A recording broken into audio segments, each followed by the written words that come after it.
Welcome into this week's episode of Inside the Charge. Maddy Glab alongside of one of our offensive linemen, Alec Anderson. You guys know him as number 70 is reporting as eligible. He does a great job of that every single game. We're going to talk about what it's like to be the sixth offensive lineman. We're going to talk pizza, fashion, and more. It's going to be a good episode.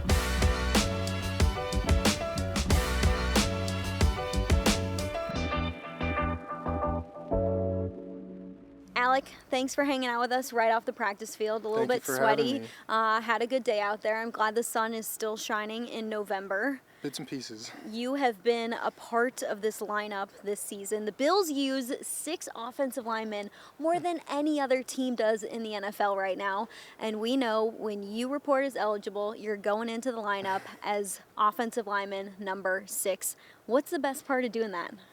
Yes, ma'am. It is a great time. The best part about it, I would have to say, is just knowing we're going to get positive yards. Yeah. I think it's super fun that we get to use it as much as we do because I feel like they're entrusting not just me but the entire offensive line of, putting the extra big guy in and knowing like, y'all got to get those yards. And I think it's so much fun when I get to go in and we just get to get first downs and move the chains. That is quite the mindset, going in knowing you're going to get positive yards. It happens almost all the time when you report as eligible. I would agree.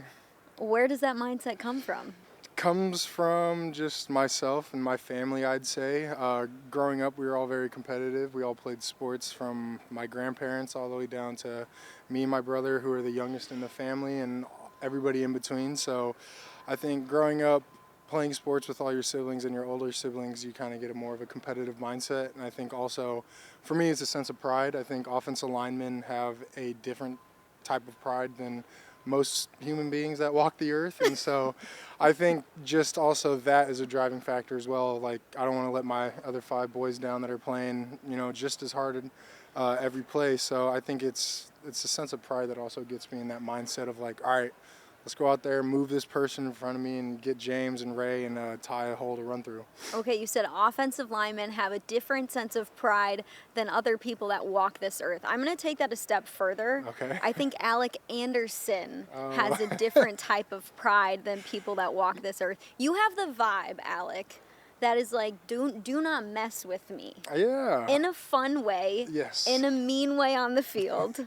Where does that come from? I think it comes from just me being a competitive person and really wanting to just be as aggressive as I can, under control though with great technique. I've had to learn that just over the years of, being in a controlled mindset. And I think from some of the books that I've read about mindset and competitive toughness, I think the worst type of chaos is controlled chaos. And so I've tried to adapt that mentality to myself over the years, and this year it's helped a lot because I'm in, I'm out, I'm up and down, so it really keeps you even keel the entire game and saving up that energy of when I go in, like, it's let loose, good technique, try to just smash that person in front of you into the ground and do your job. How hard is it to smash the person in front of you into the ground but do it in a controlled way? It is easy. It's easier than most people think because Cromer has great technique. And so when we use our technique and you play long and use the proper stuff you're supposed to use, I think it's easier to execute your job. And for me, I think also growing up doing different sports, wrestling was the main one on the side. I also can, feel sometimes when people are off balance and when they're going to try to shift their weight to the other side and toss me by. So it's a more feeling out thing as well. You talked about going in and out of the lineup, when you're playing on offense and defense, sure, you might be in for a certain package or a play here and there, or, you're on third down, it switches up. But I feel like you are in your own type of world, reporting in and out of the game throughout the entire game. How do you view that, and how you were able to snap into it, snap out of it, snap into it, snap out of it? I think it just is you have to adapt to it. Okay. Everything. The first couple weeks you go out there and the adrenaline is just massive. And so like the Do you have to first like calm yourself a little bit yeah, because the shout out to adrenaline is Dr. pumping Des. so Yeah, much? the breathing techniques really help. Okay. So I try to go 4 seconds in through my nose, hold Mhm. it for a second, and then go 6 seconds out. Yep. So I try to get as much fresh oxygen out and all the Are bad you stuff doing out. that right before you get onto the field or once you're on the field? Once I come out, Once you actually. come So once I out. go in, it's more of we're in the huddle. Josh calls the play. I go, snap. Okay. Or we get to the line, do the play. I come out and you're just pulsing, just jacked up, and so that's when I'll come out because I know we most likely won't go back to back on it, and Mhm. so I take my couple breaths and then I'm back down to chilling and then bringing the energy on the sideline when somebody has a big catch or a big play. Your journey on this team is a really cool one. You come here and you're an undrafted free Yep. agent out of UCLA. You spent your rookie season on the practice squad. Now you're on the active roster. How did you earn the spot of doing what you're doing this season, playing as much as you are? I think it's that mentality that you kind of mentioned earlier. It's how I approach myself and life and my business, and football is my business. And so I think that last year when I was on the active for the first time, I felt a sense of accomplishment Mhm. of like awesome, like, one step further, you're undrafted guy, you made it onto the active. Now, what's that next thing? I'm always looking to, get better as a competitor. And so the next thing was how can I help the team on the field now? And so this past off season, that's all I had my sights set for. It was, making the 53, but being that swing offensive lineman and also the sixth man that they can count on to throw into any position when they need me to. And I think I fulfilled that. And so it's, great to have this sense of accomplishment this season. And I'm looking forward to, the future years of it. You came in here as a tackle, I Yep. believe, Yes, and then ma'am. you moved over to guard, and Yeah. now you're also our backup center. Yes. How crazy was that to learn everything once you got here? It was my rookie year. We were going into the bye week, and we get there, and Crow, it was like the week before the bye week, last game. Crow was like, hey, can you play center? And I was like, heck yeah, man. I was like, I can snap. He's like, oh, you've done it before. I was like, yeah, I've done it before. And he was like, okay, like, let's take a couple. So we did a couple, and he was like, all right, it's not bad. It's not bad. Like, you can work on some stuff. I was like, awesome. The first time I snapped was my, pro day at UCLA, and that was Okay, probably a okay. mistake. But other than that, after that, I went home on our bye week, and the entire time for the bye week, I probably spent 2 hours a day snapping to my mom, my dad, my uncle, and my aunt, and sometimes my brother. So whoever was home. Shout out to the family. The shout out to the family, and then I made a little baseball net with like a cardboard box into it as the strike zone where to hit Josh in the chest. And every day before I was like going off-roading or to the beach, I had to get 20 into the hole and snap it into the strike zone. And so I figured that out and came back a week later and did a decent enough job to where they entrusted me to keep going. So That is awesome. Yeah. That is wild. I love the confidence that you're like, hey, I can do it. Throw me in there. I'm going to give it a try, and then you're going to tell me it's good enough, and I'm going to go home and, and if work it's on not, it. I'm just gonna fix it. I'm gonna try to fix as much as I can. Alec, we talked about the vibe a little bit, but what do your teammates say about you and your personality?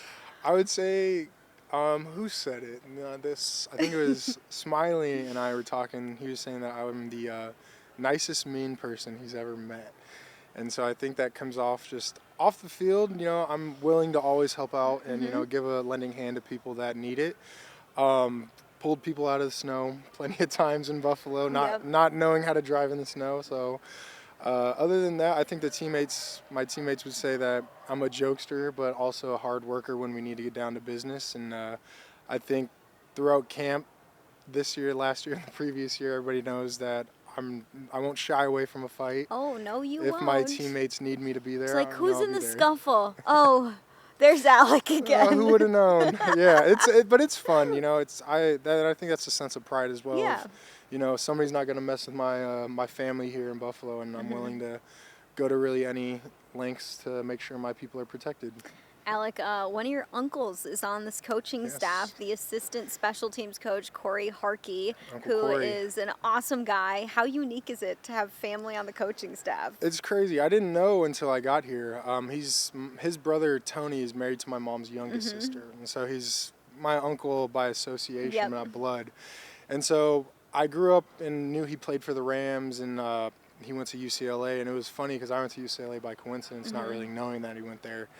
And then I would train in high school, and he'd come home, and every now and then I'd go train with him and just go see what an NFL guy did. And then we kind of lost touch, and I got here, and I was walking through the building. I was like, "Oh crap, Corey, you are here, right?" And he was like, "Yeah, I am." I was like, "Oh, awesome!" So it's really nice being able to go to him and talk to him whenever I feel like I need to, and vice versa for him. And it's nice seeing his wife Bianca here and the two children, and so it's a great time having the family away from California. Home away from home. Exactly, Cali's a yeah. far place away. It is, but when you're here on business, you can't dwell on it. How have you adjusted a Cali kid into the Buffalo atmosphere, weather? It was two of the drastics. I was in the desert, and so growing up, it would get 115, 110, 120 out there in the Inland Empire.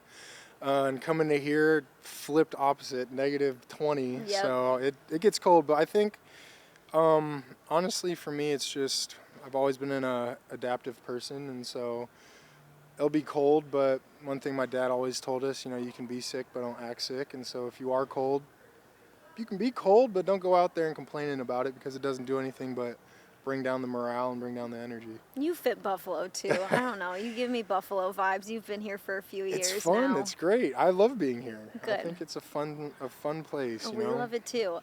Your offensive line men, your teammates, they do pizza parties. Started with Connor McGovern saying, "Hey, I can cook a mean pizza," and then left tackle Deion Dawkins said, "All right, show me what you can do." And Connor showed us. And last season, you guys started to come together for Connor's Pizza and other things, and you started to win games, and now that has turned into a second season of doing so. How are the pizza gatherings this year? The pizza gatherings are super fun. I think it's a great time to kind of pause in the middle of the week and mentally unplug from the game plan and the long season that we have. And it's just awesome to be able to break bread with your brothers and really hang out and talk and get to know each other even more. And every week it's more and more fun, and so we all look forward to going. And I think Connor does a great job making the Detroit style pizzas, and his pepperoni with the hot honey on top is amazing. And then he makes the appetizers. I think the appetizers are the best. His steak bites, he has this like homemade sauce with some like bell peppers and cheese on top with some steak. Amazing. Fire. Very, very good. Okay, what's your pizza order? My pizza order at Connor's? Yeah, at Connor's. I'll do 2 slices of the hot honey pepperoni, and then I'll do some cheese, and then I'll do some of the deep dish one. And then he has one of these, like, they look like muffins with their little pizzas, and those ones are good too. Nice and just moist. It's very yummy. So you're a deep dish fan? I'm just a Connor pizza fan. You're a Connor pizza fan. So whatever good stuff Connor's all around. cooking. Yes. That's incredible that he does that much work for you guys. I mean, it's not easy. He puts hours into it to cook for a pizza, and is he cooking his own dough too, or making his own dough? He preps his own dough. Yeah, prepping his own dough. Wow. It's you guys have a busy life here. He also has a baby in his life, yes. And then to do that, wow, what a teammate. What a guy. What a teammate. What a leader. That's what a center's for, right? I love it. So you have an uncle on the team who's on the coaching staff. You also have a family member who is the owner of Vans. Yes, Uncle Steve. How many Vans things do you have? How much Vans clothing? I have a lot. I have a lot of shoes. I buy all of them though. I don't get the handout. You don't have a code for us that No, you can give out? no, I don't. I wish. Trust me, I'd be using it more than anybody. But yeah, I have probably maybe 30, 40 pairs of Vans. Oh my gosh. Because my rule is anytime I go into a Vans store and there's a size 16 that I don't have at home, I will buy it. Is it hard to find a size 16 in a Vans store? Super hard. It's okay. Mainly I have to go online and buy some of them and like custom make them. But nice little nuggets that I go in there and they do have them, I'll just buy them right there on the spot. And so it's fun. What's your favorite pair? My favorite pair have to be maybe the new ones, the old school with the fat tongues. Okay. Those ones are really comfy. I like those ones a lot.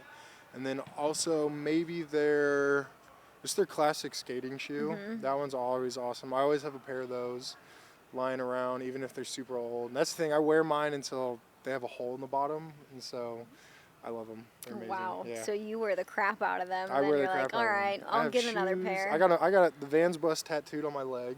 No So yeah, I have way. a whole California little mural, and so I have the Vans bus going Okay, you're a west. Cali kid. You're related to the Vans owner. You got the Vans bus tattooed on you. You're Yeah. talking about skate shoes. Were you a skater boy in a former life? In Did a you ever former dabble with that life, as a kid? I did dabble. I dabbled in BMX riding and slightly skating. Most I could do is probably a ollie and half a kickflip. I Nothing mean, too crazy. it's better than most, Alec. It is better than most. You do like off-roading. I love off-roading. Is that just the next step? Like, if I can't BMX bike, we're gonna do this in a car. I think no, it more came from just me wanting to seek adventure. My family, we grew up no TV on while the sun is up, and so I was outside all day in the summer until the sun went down, and then we didn't really want to watch TV. So probably every Friday we'd do a family movie night. We'd go bike down to Blockbuster, if anybody remembers that. Shout out Yeah, we go Blockbuster. bike down to Blockbuster as a family, pick out 2 movies, and then go get some ice cream from the store, and we'd all bike back home, and then we'd shower, sit on the couch, watch a movie, and go to bed. I love that. Yeah, so I always kind of been naturally drawn to the outdoors and love doing it with my brother, my 2 best friends, Dom and Hunter, and then my cousins, Connor and Brendan. We always go for at least a couple days, just go off-roading and camp out there and just kind of get back, be one with nature, and kind of, calm yourself down. Do you like to do that in the off season? Get out, Oh, I love it. get out of Buffalo, get out of wherever you're living in the off season, and kind of just live the yeah. outdoorsy life. My dad and I, that's why I have a tattoo here of the Route 66 in the Vans bus. My dad and I did a road trip last year after season from Buffalo all the way to California, and we hit 9 states, and so That's awesome. it was a great time. I drove like 13 and a half hours the first day, and we just kept trucking, made it all the way to Colorado. Slept next to the Colorado River, which was a bucket list thing for me. I've always kind of wanted to do that just because it runs for so long, and made it all the way home through Utah. Stayed at Zion National Forest. If you haven't been there, you Yep, should really check it's it out. sick. Beautiful. And yeah, and so this year, my girlfriend and I, we're going to do a road trip from Buffalo down to the Keys all the way to Florida. So that'll be fun, yeah. Pretty cool. When you were in high school, you had your own moving company I did. called Sons for a Day. did. You've got an entrepreneurial mindset. Where does Yes. that come from? Do you have anything in the works right now? In the works, I can't give that out because I want to put a patent on it first. But possibly, yeah. Possibly, For yeah. offensive linemen. So Coming soon? Exactly, coming soon. You never know. Protective gear. So we're gonna see where that goes. But no, it was more from my dad. We didn't get allowances, and so he was very much into because he's from Germany, and so he's a foreigner, and he's always big into the American dream and making your own way in America and life as a man. So I kind of just took that to heart, and I wanted an Xbox, and my dad was like, all right, you just got to save up for it. And so my best friend and I, Dom, he and I in high school made Sons for a Day. And our slogan was, we'll do anything you want for a day, even watch a football game with you.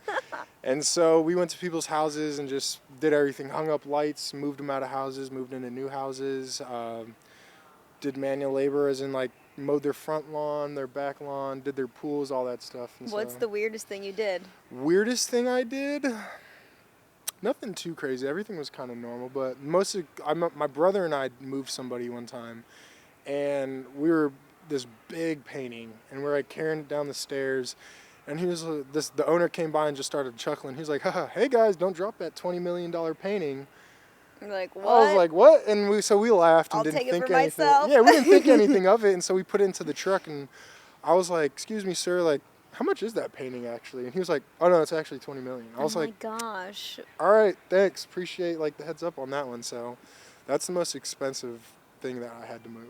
Your dad is from Germany. When did he move to the United States? He moved here, I think when he was 14 or 15 years old. My grandfather, his dad, was told to go to the military and fight in Vietnam. And so he went, fought in Vietnam, met my Oma over there. And then her and him lived out there for a long time until after Vietnam. And then they came back to the States when my dad and his sister were in their teenage years. And then, they moved out to Southern California in Pasadena. I lived out there. Very cool. One more Yeah. question before we go, because I know you got meetings coming up.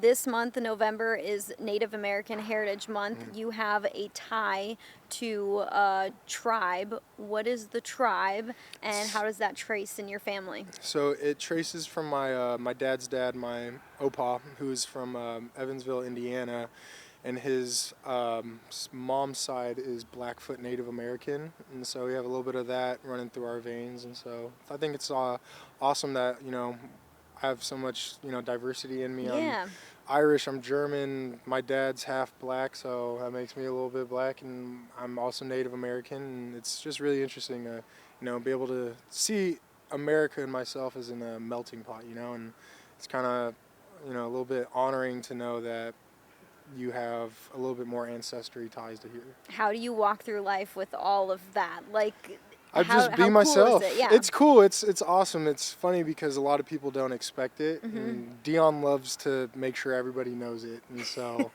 you can see how that goes. But it's fun. I think it's awesome. Knowing because I do appear as a white male, but I think I do understand some people in a different way Yeah. of being coming from a interracial household that came from another interracial household, and so it's really cool to see what my parents have kind of gone through, my great grandparents, what they went through coming from Ireland and all that, and being foreigners themselves, and so it's amazing life. Very cool. Alec Anderson, way more than just your sixth offensive Yes. lineman. So many different stories in this one. A Thanks lot. for sitting down and Thank you, chatting. Maddy. Love Appreciate it. it.